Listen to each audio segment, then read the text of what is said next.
पीबीएनएस संपादकीय। आज का विषय है G20 विश्व स्तर पर पर्यटन क्षमता का प्रदर्शन कर रहा भारत।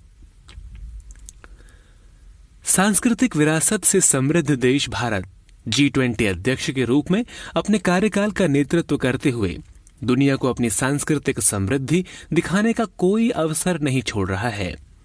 पूरे साल विभिन्न G20 सत्रों और बैठकों के आयोजन के लिए 56 शहरों की पहचान करना रणनीतिक और सांस्कृतिक दोनों ही दृष्टि से एक विशिष्ट निर्णय है। भारतीय सीमा के भीतर आयोजित होने वाले प्रत्येक G20 कार्यक्रम को निरंतर भारतीय प्राचीन सभ्यता और समृद्ध भौगोलिक झलक के माध्यम से आयोजित किया जा रहा है।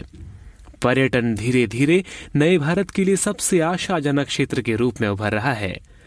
भारत एक ऐसा देश है जिसके पास हिमालय का 70% हिस्सा, 7,000 किलोमीटर से अधिक तटरेखा, 70,000 वर्ग मील का रेत का रेगिस्तान, कच्छ में सफेद नमक रेगिस्तान और लद्दाख में ठंडे रेगिस्तान के अलावा टाइगर रिजर्व समेत 700 अभयारण्य और राष्ट्रीय उद्यान जैसी प्राकृतिक विविधता है, जो इसे पर्यटन की दृष्टि से काफी प्रभावशाली बनाते हैं।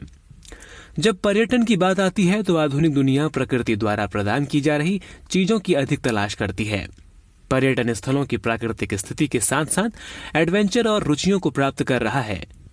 दोनों को मिला दिया जाए तो ये जगह घरेलू यात्रियों के साथ साथ दुनिया भर के पर्यटकों के लिए आकर्षण का केंद्र बन जाती है।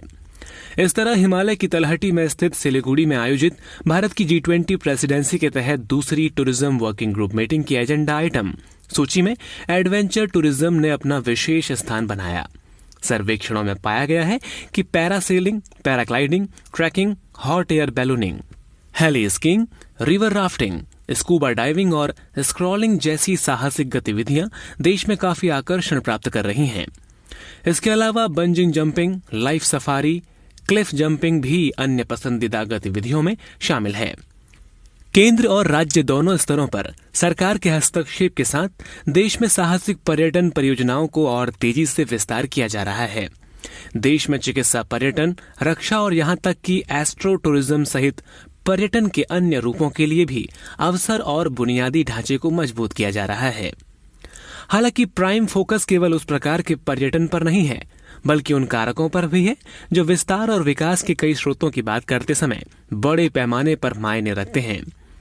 G20 टूरिज्म वर्किंग ग्रुप की पहली बैठक के दौरान G20 के सभी सदस्यों, आमंत्रित देशों और अंतर्राष्ट्रीय संगठनों द्वारा green tourism, digitalization, skills tourism, MSMEs और डेस्टिनेशन मैनेजमेंट द्वारा 5 प्राथमिकता वाले क्षेत्रों की पहचान की गई थी। पर्यटन को आर्थिक और पारिस्थितिकीय रूप से संपन्न होने की आवश्यकता है।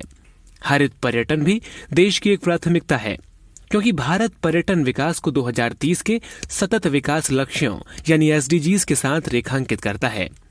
इको टूरिज्म पर्यटकों को ट्रैकिंग, स्थानीय कृषि गतिविधियों, सूर्यास्त सूर्योदय देखने, प्रकृति फोटोग्राफी, स्थानीय व्यंजन, हस्तकला, लोकगीत, कला, नृत्य और नाटक के साथ साथ सामुदायिक विकास के लिए मानसिक और आध्यात्मिक कायाकल्प जैसी गतिविधियों में शामिल करता है। इन सभी का भारत के लिए बहुत ज्यादा स्कोप है, क्योंकि ये लंबे समय से देश की विशेषताएं हैं। ये पर्यावरण फुटप्रिंट को कम करने में काफी सहायता करते हैं। भारत पर्यटन क्षेत्र में नौकरियों और उद्यमियों के लिए युवाओं को कौशल के साथ सशक्त बनाने के लिए उल्लेखनीय प्रयास कर रहा है। G20 बैठक में केंद्रीय पर्यटन मंत्री ने युवा पर्यटन क्लबों के बारे में भी जानकारी दी है। देश भर में सभी शैक्षणिक संस्थाओं में यूथ टूरिज्म क्लब स्थापित किए गए हैं। इन क्लबों का उद्देश्य युवाओं और बच्चों में देश की प्राकृतिक, सांस्कृतिक और आध्यात्मिक विरासत के प्रति रुचि, जागरूकता और जिम्मेदारी की भावना जगाना है।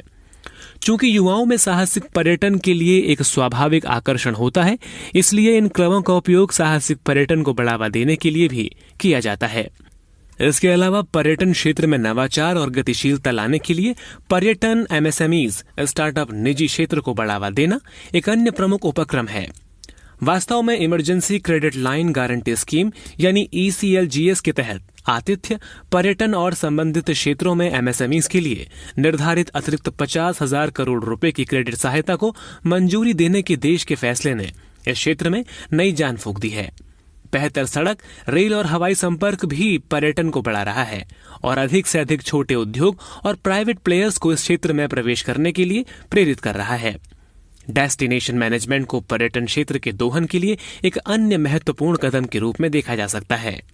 इसके लिए पूरी तरह से पर्यटन स्थल के रूप में विश्व स्तर पर प्रासंगिक होने की आवश्यकता है, जिसमें पर्यटन सुविधाओं से भरा होना चाहिए, उचित बुनियादी ढांचा होना चाहिए, अच्छी तरह से जुड़ा होना चाहिए और एसडीजी पर भी वितरित होना चाहिए।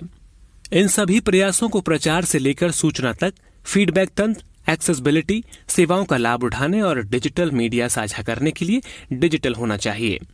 निसंदेह भारत पर्यटन के लिए मजबूत चरण में प्रवेश कर रहा है और इसलिए इस तरह की एक महत्वपूर्ण बैठक देश की पर्यटन क्षमता में वैश्वीकरण का वादा करती है। धन्यवाद।